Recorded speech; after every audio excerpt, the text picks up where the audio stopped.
Welcome back to 6 and 6, where we cover 6 stories from around the world in 6 minutes or less. With that said, start your timer.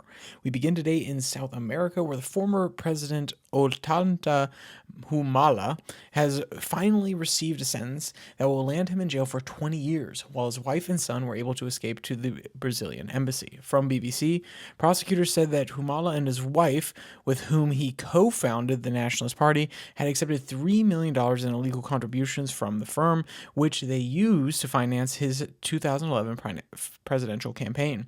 They were also accused of taking $200,000 from Venezuelan leader Hugo Chavez to bankroll his 2006 campaign. The couple had always maintained that they were victims of political persecution. Humala's lawyer, Wilfredo Peredaza, has also said that their 15-year sentence was excessive. Prosecutors had asked for 20 years for the ex-president and 25 and a half years for Herrera, which is his wife, by the way, end quote. Next, we shift our focus to Africa, where Al-Shabab has continued its offensive throughout the country of Somalia, this time targeting the town of Adan Yabal. From Reuters, quote, the town was attacked on Wednesday. Adan Yabal lies around 245 kilometers from the north of Mogadishu and has been used as an operating base for raids on Al-Shabaab. President Hassan Sheikh Mohamud, who hails from the area, visited Adan Yabal last month to meet the military commanders there about reinforcing them. After yearly morning prayers, we heard a deafening explosion, then gunfire. Fatam Noor, a mother of 4, told Reuters by telephone from Adan Yabal. Al-Shabaab attacked us from 2 directions. I am indoors and fighting to still go on, end quote. The outcome of the battle was not immediately clear, with government forces and Al-Shabaab giving conflicting accounts, end quote. Moving across the Atlantic to the Dominican Republic, where we return to a story which we have covered previously. From Reuters, a lawyer presenting Mr. Cruz Aponte's family said that they had also accused the local government of neglecting its duty to ensure the venue complied with all necessary safety guidelines. On Monday, the Interior Ministry said that the number of dead has risen to 231, end quote. And this is in reference to the nightclub collapse, and a family of one of the victims is actually suing the government. I'll return to the quote from our friends at Reuters. Quote, hundreds were inside the building on Monday evening to attend one of the club's regular dance music evenings, which on this particular occasion starred popular merengue singer Ruby Perez, end quote.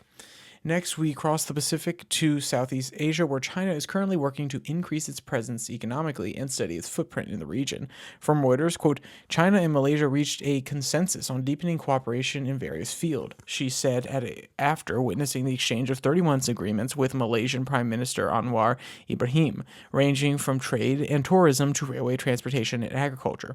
No details were provided for the agreement. Quote, in the face of the shocks of the current international order and economic globalization, our 2 nations will stand united with other nations in the region to jointly resist the undercurrents of geopolitical and camp-based confrontation, she said.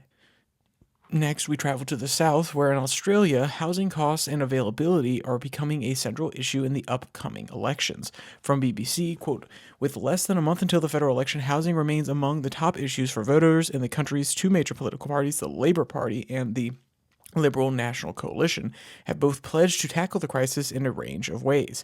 Australians are already struggling under cost of living pressures and bracing for the effect of Donald Trump's global tariff war.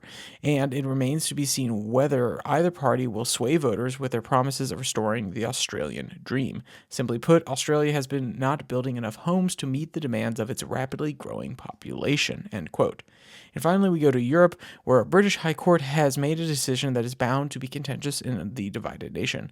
From Reuters, quote, the decision confirms that single-sex services for women such as refugees, hospital wards, and sports can exclude trans women, clearing up legal ambiguity. Transgender campaigners said the decision could lead to discrimination, especially over employment issues.